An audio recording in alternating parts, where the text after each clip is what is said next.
It's time for Supply Chain Now Radio, sponsored by Apex Atlanta and Talent Stream. Broadcasting live from the supply chain capital of the country, Atlanta, Georgia, Supply Chain Now Radio spotlights the best in all things supply chain. The people, the companies, the technologies, the best practices, and the critical issues of the day. Now, here are your hosts. Good morning from a beautiful city of Savannah, Georgia. We're broadcasting live from the World Trade Center, right down here in one of the leading logistics hubs in the country, if not the world. Right, Bill? We're working on that. Glad to be here, Scott. Big welcome to our listeners. Glad to have you with us on the show today. Supply Chain Now Radio, of course, spotlights the best in all things supply chain, the people, the companies, the technologies, the best practices, and the critical issues of the day. And we are upholding that standard with our guest here today, which we'll introduce in a second. Want to thank Bill Stankiewicz for hosting us here, for making this happen, for setting up a lot of our guests here today. We're really pleased to be spending a whole day down in, again, one of the leading logistics hubs in the world here in Savannah. It's an honor to have you here, Scott. I love Georgia, and I love to grow our beautiful city. Absolutely. And he wears it on his sleeve, as our listeners will hear that throughout the day. Quick note for our listeners. So if you're catching this podcast on a replay and you want to listen live next time in future episodes, go to supplychainnowradio.com. We've got a big red button at the top. We try to make things easy, all right? A big easy red button. Click on that, follow the instructions, and we'll get you plugged in live to Supply Chain Now Radio and all the things that we're up to.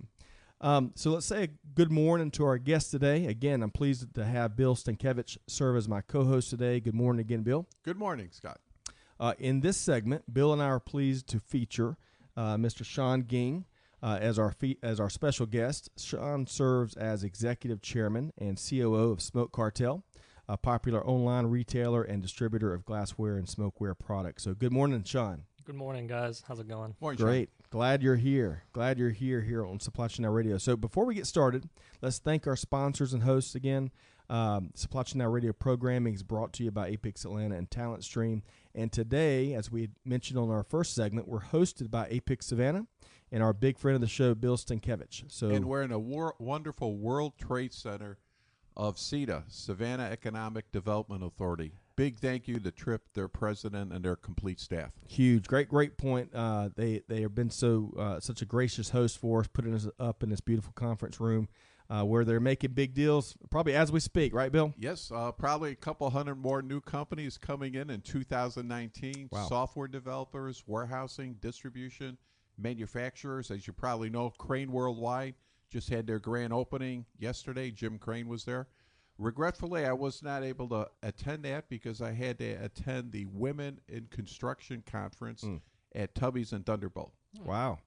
Well, I don't know how you get any sleep at night, Bill. You stay very busy, but a lot of coffee. Perk coffee. But to connect the dots here, so I mentioned Apex Savannah. Bill serves as VP of Finance for the nonprofit Apex Savannah organization, which helps to support and really make supply chain happen.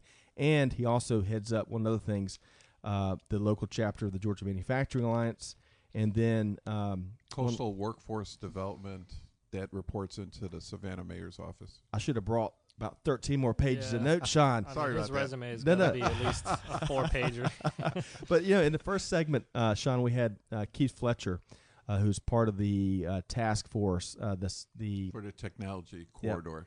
That's right. The Savannah, let's see here. I always it's a wonderful initiative. Savannah Logistics Technology Corridor. Huge. They're working on an initiative that can create, amongst other things, 4,000 high-paying tech jobs here in Savannah, which is, of course, absolutely. That talent's going to pull companies here and really build the next big chapter in this great city of Savannah. So, but Bill also serves on the task force with Keith, and again, thanks for all that you do for the Savannah community and the end-to-end supply chain industry. Thank you. You bet. All right, so let's shift gears over to our featured guest, Sean Geng, founder and executive chairman and COO of Smoke Cartel. Good morning again, Sean. Good morning, gentlemen. So I hope you enjoyed a wonderful Thanksgiving. Did you go anywhere exciting? I did. I went back home to Pittsburgh to visit my family. Okay. And any do y'all have an annual tradition that's part of that Thanksgiving pilgrimage? I think we keep it pretty traditional. Just have some friends and family over, have a nice meal, and get to see each other. I live here in Savannah, and so I don't get to go up as often as I like. You get to play in the snow up there, right, Sean? There is a lot of snow up there. I don't miss the snow from Chicago. I love Savannah. Oh, yeah. Well, as I learned, I lived in Wichita, Kansas for a couple years with the Air Force, and I learned that I'm unable to drive in the snow. I'm a bad driver as is. You put snow on the ground for a couple of weeks, it throws me off. But anyway, Pittsburgh, I bet it was pretty cold up there. Yes, it's the wind chill that really gets you. Ooh. All right. Well, I wish we could point at a nice, warm, mild Savannah day, but it was pretty chilly down here this morning getting here. Yeah. So how long have you been in Savannah, Sean? So I've lived in Savannah for a little over 6 years now. Wow. Okay. All right. And I saw in my show notes that you graduated from the Savannah College of Art and Design, right? Yes. SCAD. That's right. And it seems that SCAD is growing left and right as well. They are. They're growing very aggressively here in the city, and they've really kind of become really central, I think, to the Savannah's DNA. So what makes that institution and, of course, the experience that students have there so special? I think it's a variety of factors. When I was selecting university, I had a good amount of choices, and I went to go visit a number of institutions. What really drew me to Savannah was the fact that SCAD has an open campus, and the university seemed to be a lot more focused on pursuing your creative pursuits and developing what you can on the creative end, which was really what I was looking for. I think some of the more technical things people can learn through any number of mechanisms, and you can get really specialized, but it was a really good experience to live in a wonderful city that was rapidly growing, and it's still rapidly growing, even faster now than when I'd first come here, thanks to guys like Bill. And it was just a great experience, I think, to be able to really be part of a more of a city than a university. Yeah. Plus, they have a wonderful CEO and president. That lady That's does right. a heck of a job. Yeah, she does a great job. Well, it seems like they're on quite a ride, and I can't. Every interaction I have with someone that has spent time at SCAD, student or otherwise, has nothing but great things to say about it. So it's really neat. It seems like to be a really special element here that just adds to everything else that Savannah's got going on. Yeah, absolutely. It's a very unique city. All right, so shifting gears, and one last thing there. If I'm correct, you earned a marketing-related degree. Yeah, so SCAD, I went to SCAD for a major in advertising and a minor in motion media design. Okay, and so coupling that formal education with your technology background, that's like a powerful combination there. It was really interesting. Half of the colleges I applied to were computer science related, and so I was either going to pursue a degree in computer science or I was going to do something more creative. Ultimately, I had a good range of options, and I opted a little bit to my parents' domain to pursue something in the creative arts. Right. Sometimes you got to do that. Sometimes, Well, let's talk about Smoke Cartel, which is another fascinating story. Your company's also in fast growth mode. Been featured in High Times, Forbes, Leafly, and other leading industry publications. So tell us, what does the company do? Yeah. So Smoke Cartel is a online retailer for various smoking accessories. We sell everything from vaporizers to pipes to, at this point, we've branched out quite a bit and grown the company to a whole portfolio of brands that we own. We sell cannabis-themed pet accessories, smell-proof backpacks. Wow. Yeah, everything. And the demand, it seems like, it's an incredibly hot industry, the cannabis industry, for a lot of different reasons. But what have you seen in terms of your customer reach? Are you seeing markets that just crop up that you didn't think were there, or what are you seeing from a demand standpoint? It's very interesting. We came into the industry first whenever Colorado here in the United States was going medical and recreational, and I thought it was really interesting that this was happening, and it was really kind of a signal that, hey, I think we as a country have kind of changed our social stance on this issue now that there's a lot more research and information available regarding some of the medical benefits. And so we started to see states really change their laws to accommodate what they saw as a huge market in terms of tax revenue, in terms of job creation, and in terms of just growing industries. So it's very curious. We have our own data. Part of what has led to our success was our focus on, hey, we're not going to just go in there and try to sell people things. We're going to take a very analytical stance on the whole industry. We're going to look at the data, and we're going to do what's right based on the information we're seeing. And interesting enough, a lot of the data that we have regarding, where our purchases are being made, the demographics of people that are purchasing our products, as well as the states that are purchasing them, don't necessarily line up with the current laws statewide. So obviously, we have major states like Colorado and California that do a lot of business with us. But there are a number of states here in the United States that we also have as our top performing states that just have, decriminalized laws or simply medical laws. Yeah. The stigma seems to be loosening and in many cases evaporating, especially on the medical side. I think we've all heard stories around certain medical conditions, including seizures in kids that can be glaucoma too. Yeah, that's right. Yeah, that can be addressed with various aspects of cannabis products. So going back to analytics, because I when I checked out your site before we came on the show, I noticed how it could integrate into because there's an age check. It does, right? Yep. And it offers integration seamlessly into Twitter, Facebook, LinkedIn. That's pretty neat. I can only imagine some of the analytics that you get out of that initial customer interaction. Yeah, absolutely. We think part of the company's strength, is that we have been able to operate domestically and internationally with almost, much fewer restrictions than what we call cannabis companies that touch the leaf. You have to operate essentially within your own local county or city or state jurisdiction, but we are a national retailer. So that actually gives us access to a lot more information. So, we've been segmenting and fingerprinting users from day one. We've been using that the information we've been able to identify to target more users that meet those criteria. So there's a lot that happens on the back end, I bet, too, in terms of analytics work, and that's part of what I do, the more advanced data mining aspect of it. And so we've been able to make quite a few predictions about where we're going to see trends. Based on the data that you had at your fingertips. You got a gold mine a little bit, but still, it's right there, and it allows that crystal ball to be more accurate. Yeah. And again, when we analyze user data, we're really looking for, let's have a better understanding of what our users are looking for and how we can provide them a better experience. At the end of the day, I think that's what ultimately wins customers over. Plus, you can almost customize customers' products based on their feedback, too. Absolutely. Because I have read and actually talked to some of the customers, how they love that interaction for customer service, going over and beyond, and the custom tailor products and putting that information. Because, as you know, Sean, big data is the big new key capture. Absolutely. It's the new oil of the industry. It absolutely is. I think big data is a huge industry for, that impacts every business here in the United States. And that's a little bit of what my background was in and a little bit of what we've been able to apply here at Smoke Cartel.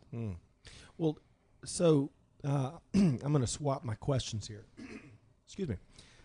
Give us a story. So let's talk about the genesis, where it started, and how we got here. Tell us about that. Absolutely. I think with any entrepreneur, people find something that they're interested in and that they see a need for. So in our case, when we first started the company, Colorado was, as I mentioned, just going medical and recreational. I found it particularly interesting. And so, I said, hey, I'm going to look into this. And we started shopping online to see what kind of products were available. And it turns out there weren't too many. At the time, our nearest competitors, due to the social stigma and everything that was happening here in the United States, some of our nearest competitors were overseas, which prevented, there's a huge logistics problem in itself. You order something online, the standards that Amazon and a few, of the larger online retailers have set here in the United States is consumers are expecting that when you click buy, you're going to get that in like a couple 2 hours. Yeah, 2 hours preferably. Yeah. But 2 to 3 days. Yeah. And so at the time, people weren't taking it very seriously, especially in our industry. And so, you'd place an order and maybe like a week later, somebody would be like, oh, by the way, we're going to ship it out. And then maybe a couple weeks later, you would get it. And so it was a really terrible experience across the board. And we said, we can fix this. And so that's what we set out to do. We combined that with some of our knowledge of the actual glass blowing aspect and some of the experience I had gotten from attending university here and working with some artists. We sourced and designed a number of products, and then we started doing our own fulfillment. We wanted to do everything ourselves because we had to learn it. And, we took a very hands-on approach with our customers. We were 5-minute responses. Wow. And that's huge. It's huge, especially in today's market. You when you're on Facebook on a company page, there's a reason why they measure and communicate to visitors what the response time is. Folks we're trained as a consumer to want it now, right? Whether it's response, customer service, or the products itself. Yeah, and you have to remember that this is a very new time in the industry. There was a lot of people who were shopping with us who had no idea. We had a number of fathers and mothers who were like, look, I haven't smoked in years, right? And I need you to just help me out and point me in the right direction. And so a lot of what we focused on was actually product education. Wow. So kind of get, standing the company up. But what was one of the first early chapters or tests that, that you had to kind of bust through? Yeah. So I think, overall that the overarching theme is that we've been hit with a lot of the same stigma. It works on both sides. We have a lot of enthusiastic supporters, but we've also been met with a lot of restrictions from the credit card industry, from banks, folks who say, hey, you're operating, this is kind of a gray area for us, even though the products you sell are 100% legal. For us, from a risk management standpoint or whatever it is, we don't want to deal with it. And so even in the logistics industry too, if I can cut in, where absolutely, that's how I met Sean doing a logistics project, because they did need a freight forwarder.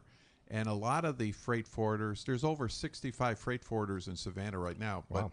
Going back 4 or 5 years, a number of them were very, very hesitant. They said, Bill, you got to leave. Take these glass products. But I found some more entrepreneurial type of spirited freight forwarders. Plus, we had some really good meetings with customs. It was an education program with the Georgia Port Authority, and it proved to be a big success because at that time, we were looking to bring in container loads versus having everything come in FedEx. Yeah. But part of it was an education program to say, we're not dealing with drugs here. These are just some of the products that we're going to be shipping in. Beautiful glassware products, too. Yeah. I mean, talk about the artistry. I've been in the glass blowing shops that Sean has created, and these folks are truly gifted. It's like a lost art to see what they can create. Yeah, absolutely. All of the glass products that we make, I'm not sure if you're aware, but in the manufacturing process of glass, everything has to be hand blown. There's you can't really mold some of our products. So most of the work is hand done, and then there's some machines that assist. But I would say a majority of it is all hand done. And so Bill's absolutely right. A lot of the battle for us as entrepreneurs has really been educating folks and more. A lot of people have the wrong idea, right? And oftentimes it just takes a meeting for them to meet us. False assumptions. Yeah, to meet us and say, hey, these guys are just trying to run a business, which is all we're really trying to do. And my background is, again, really in tech, and so I've never really had to deal with this many kind of restrictions. But I think an intelligent conversation with most folks seems to ease the problem. Yep. And there's some universal application in what you just shared there. I think when you think about problem solving, or you think about a lot of the challenges that we all have, in supply chain, we're professional problem solvers, right? But the dangerous when folks make false assumptions, that makes problem solving so much more challenging. But to your point, Sean, what I heard at least is when you get together and you talk through the issue and make sure that we're not making decisions or holding positions based on inaccurate and false assumptions. And it's a basic notion, but I see it all the time. I see it all the time. Folks go people are so reluctant to change. Yeah. I mean, that's the biggest thing, I think, in doing warehouse operations, startups. Change management is the hardest on the people because they got to change a process that they're so ingrained in doing it. Like, why do I got to change it? And that's one of the biggest issues, to try to be a very good communicator like Sean is and his team, to better educate folks. And they do great service. Big service, and clearly dedicated to customer service is what in my pre-show homework and meeting with you just a brief time here. It seems like there's some passion around serving the customer in a really an effective manner of time. You know, I think running a business I think most businesses you can boil down to a couple of simple points. You know, you gotta take good care of the customer. That's who's paying the bills. And you have to have good logistics. You know, I like that. It's really, you know, fairly applicable to any kind of business. And if you can get the two right, I think you're well poised to grow. Love it. So speaking of the logistics, you're talking in the pre-show warm up about some of the logistics framework, the supply chain know-how that y'all kind of had to bake in. And Bill, you just alluded to a lot of other stuff. Speak to supply chain management as it relates to Smoke Cartel. Absolutely. We're actually really proud of our supply chain logistics here. Let me preface by saying that I didn't know anything about logistics and supply chain management and inventory management before we started. It was a learning experience. And the way, you know, I've typically dealt with problems with my background as a developer is that we would build a tech solution around it. You know, if we needed to track something, we would build a way to track it. And so we did that from day one. We developed software. Everything we'd used was custom built. So there was a number of inventory management solutions out there. We did try them, but we are ultimately, you know, missing components. And so we said it'd be a lot easier for us just to build this. And we really framed it off of business management. So at this point in time, everything that we do is run off of our proprietary software, which manages everything from our inventory to picking and packing, shipping label generation, you know, customized label routing, and we have made quite a few advances that a lot of other softwares are even missing at this point. And so, plus video technology too, because I remember at that time, every package that was being picked and shipped and packed, he had an actual video of that item. So if a customer says, I didn't get enough peanuts in there or what have you, no, we pull it up and this is what it was. It was amazing. No one else was doing that within the industry going back 5 years. Right. So a lot of innovation. Yeah, a lot of innovation, a lot of record keeping, and a lot of just integrations. So speaking innovation, years ago, I read about Steve Jobs when he came back to Apple, and he went. One of the things I heard that he did is he went into the Apple Company Museum, and he had all the past accomplishments taken out of there and locked up, right? Because wanted just to dispel any notion of really resting on laurels. And I think as I was talking about that article with some colleagues of mine at the time, it really dawned on me. I think when a lot of folks hear innovation, they equate it more with ideation and brainstorming versus the practical application and of really making new ideas happen. Yeah. Speak to that a little bit, because whether Absolutely. from a technology standpoint or from a more practical supply chain management standpoint, it's not about the great idea, it's about implementing. Absolutely. When I worked in software and I worked in tech, a lot of the things we were building were, hey, we have an idea. You know, we think this will be good, and so let's go build it, and I think we can get people to buy it. You know, we really flipped that on our head because we were running a business. So we had actual problems that we had to go solve, and we built solutions to solve those problems. And in speaking with some of the other business owners, and in fact, we've actually licensed our software for use with a couple of folks that we're testing out. It's a lot easier to do that. You know, don't go build something that you don't know whether or not, maybe it's not a real problem. Right. You know, talk to people, find out what the problems are, and then fix those problems. Don't build a solution and go find a problem with it. Right? Yeah. Exactly. but really truly implementing. I mean, when you've got a company, a growing company, and you've got bills to pay, great ideas are nice, but it's about the execution. Absolutely. It seems like you've in fact, as you came in, Bill mentioned that you're a great executor, and a lot of folks don't. It seems like a lot of folks, that is what separates a lot of fast growth entrepreneurs that are able to scale businesses versus those that can run a good business, but just I think it's finding a good delicate balance. I think a lot of companies you sit in, there's a lot of meetings, a lot of discussion happens, and you can drag this out for weeks and weeks and weeks. And this is a problem I've talked to with plenty of other CEOs about the abundance of meetings, how to have less meetings and get more things done. But I think there's a delicate balance, and you have to have people in your organization that organize, and you have to have people in your organization that go and do. So we're here on Supply Chain Now Radio. We're speaking with Sean Geng, founder, executive chairman, and COO of Smoke Cartel. And Sean, we're going to leave this conversation with one of the things, key items, at least in my mind. You get supply chain, and you get the importance of supply chain. Even on businesses, a lot of folks don't associate with supply chain. So going back to your 2 rules, which I'm going to make a T-shirt out of, great customer service and good logistics. 2 of the basic elements, key ingredients in building a growing company. So you talked a little bit about where it started, and y'all both of you have kind of talked a little bit about how we got to this point. Let's talk about what's next for the company. Yeah. So in the last year, we had made the decision to take the company public. There's a huge demand from an investment standpoint in folks who want to participate in cannabis-related companies. We think we're really well poised to do that. One, we have an offering that's a little bit more, I think, dynamic than some of the others out there. There's plenty of people that make products and make brands. We do those things. We also have a technology aspect that accompanies it, which I think really has given us a strategic advantage so far and will continue to give us an advantage. And so what's next for the company is, we have just undergone this process. My partner, Darby, stepped up to become our CEO and handle some of our public-facing relations. She's doing a terrific job.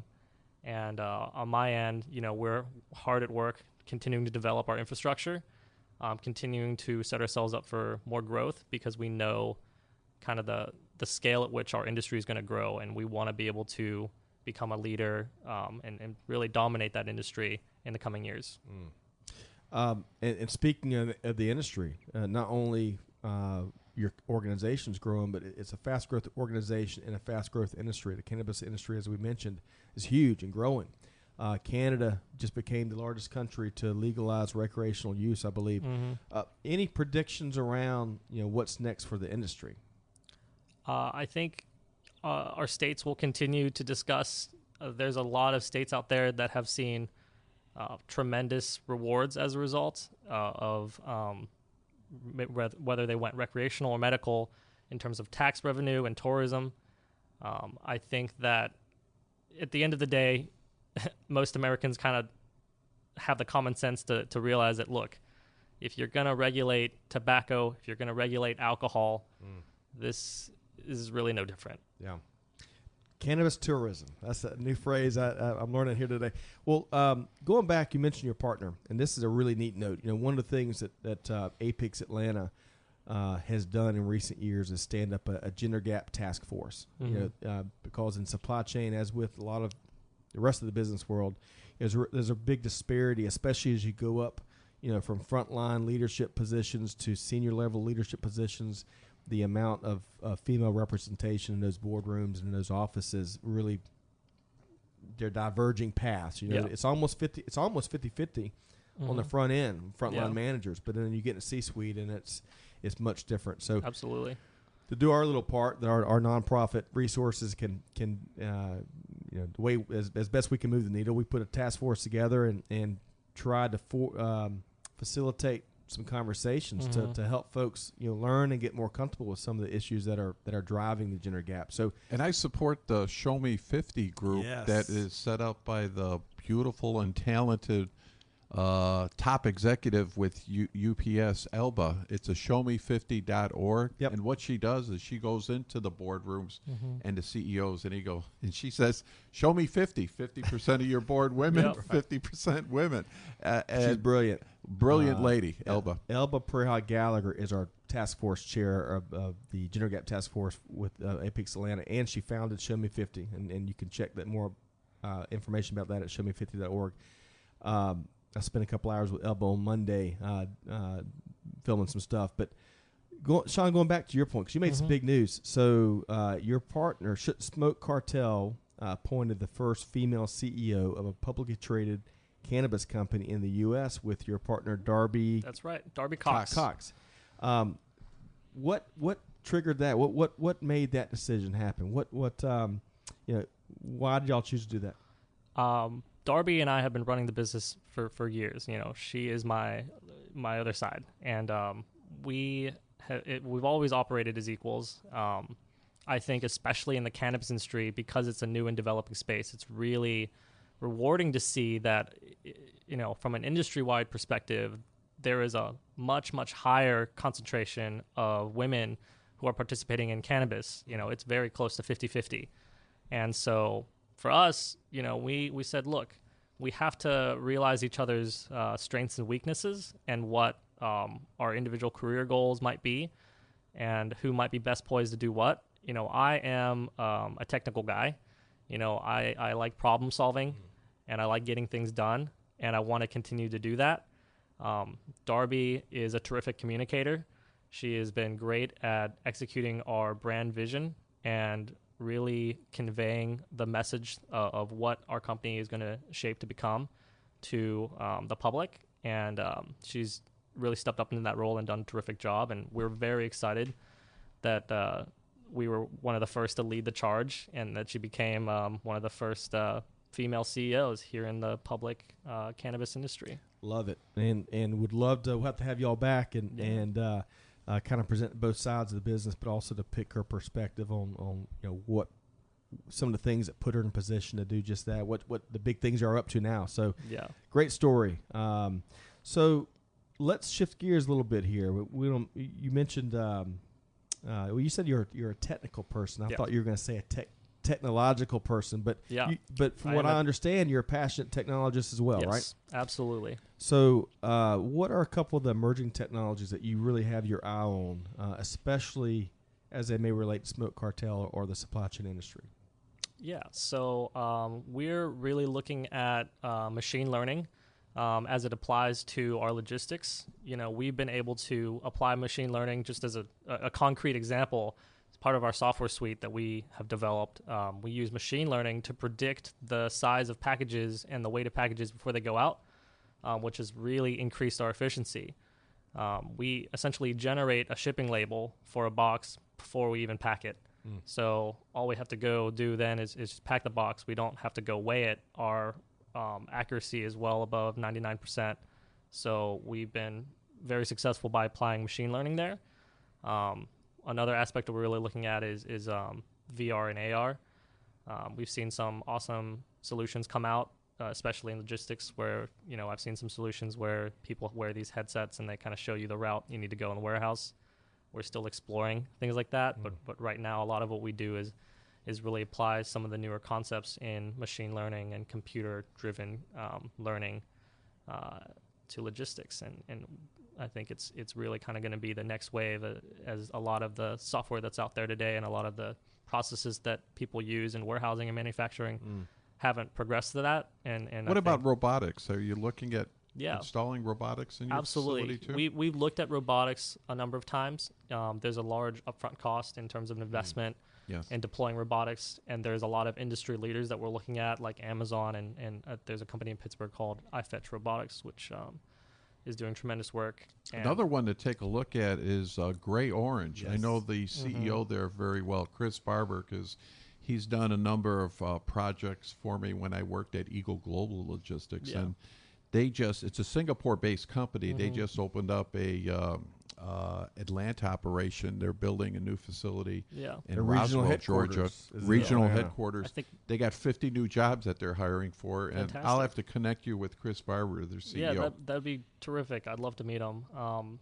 I think, like Bill is saying, I think automation is going to be huge. It's going to impact a lot of industries really, really fast, and I think we as a country really need to brace for it. Especially with the aging workforce, because Japan is going through this tremendous issue too, because they have an aging workforce, population growth is down, and it's like, who's going to be taking over these jobs? So food for thought. Interesting. Well, I think the neat thing with automation, which Chris Barber, who was on the show a couple weeks ago, Bill, he's made the point, and several other technology companies that are in the automation space have made the point. It's about rather than be fearful of losing our jobs because of automation, it's more about augmentation and how it enables more advancement.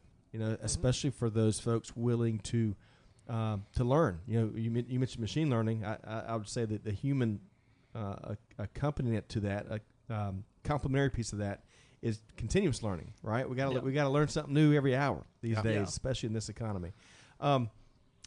But it's not about automation. No, you're right. Some circles is like a dirty word, but it's not about replacing folks. It's about assisting, enhancing. Yes, you're absolutely right. When we've kept about the same amount of warehouse staff throughout our career here, when we develop our software, it makes our processes go faster. The goal is not to replace people. Right. People are a crucial part of every organization, and I don't think that's ever going to change. Yep. But you can make processes go faster that at the end of the day make life easier for the consumer. Yeah, and for that matter, life easier for the workers. Yes. Advancement opportunities for the workers.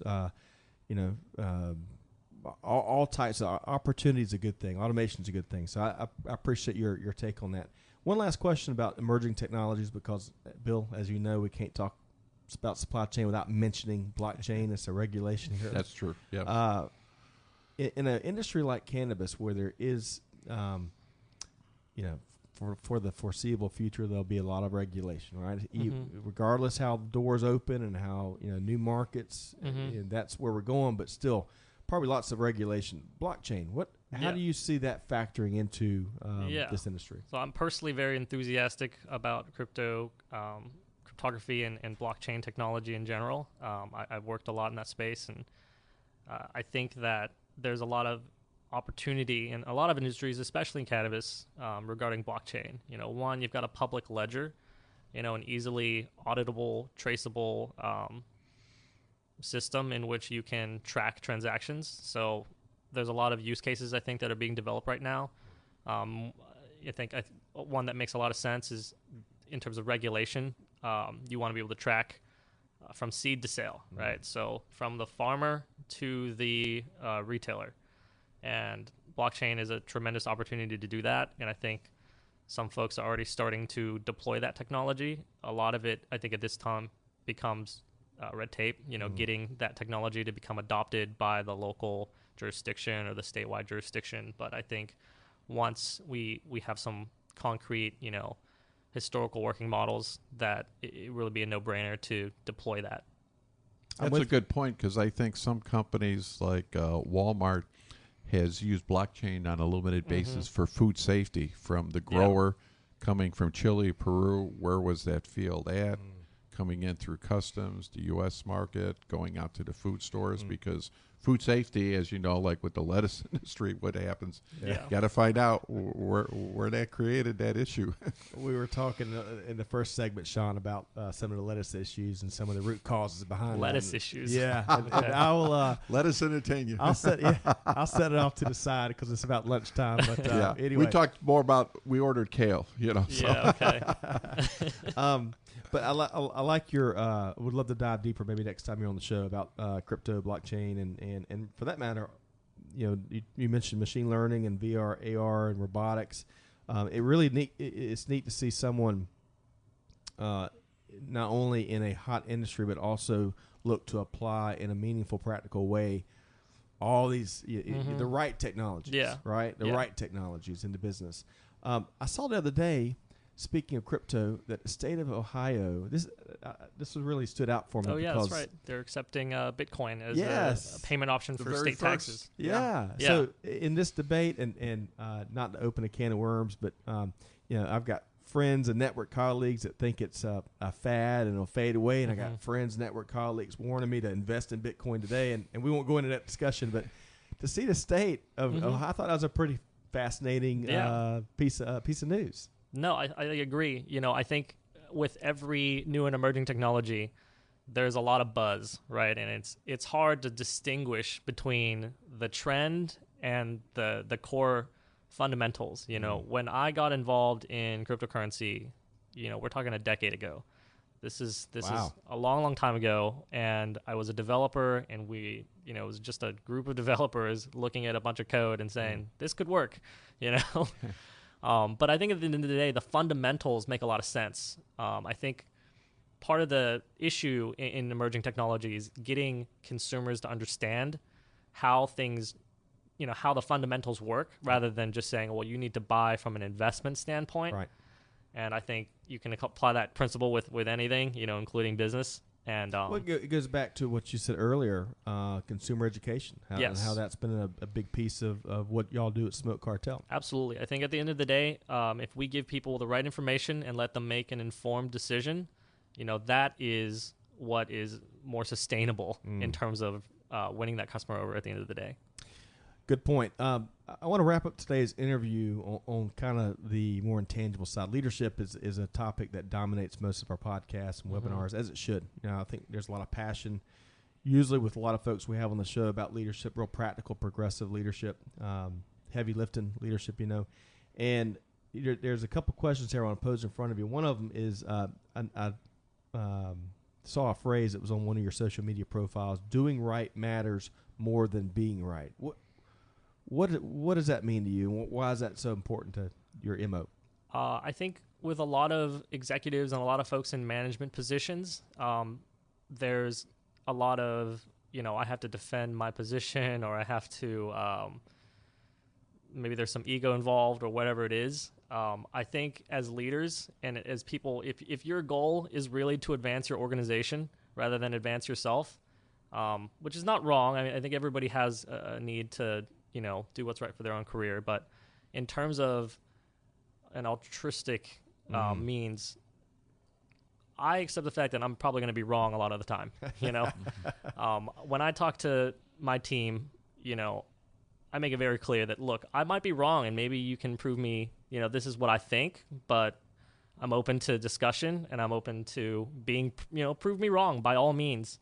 And I think that mindset is really important for leaders to adopt, because the notion that you know everything and that you're right is absurd and wrong in itself. That I am certain of. And so I think as a company, it's important to have a moral compass, and it's important to evaluate a situation and really be open to some more open-minded thinking.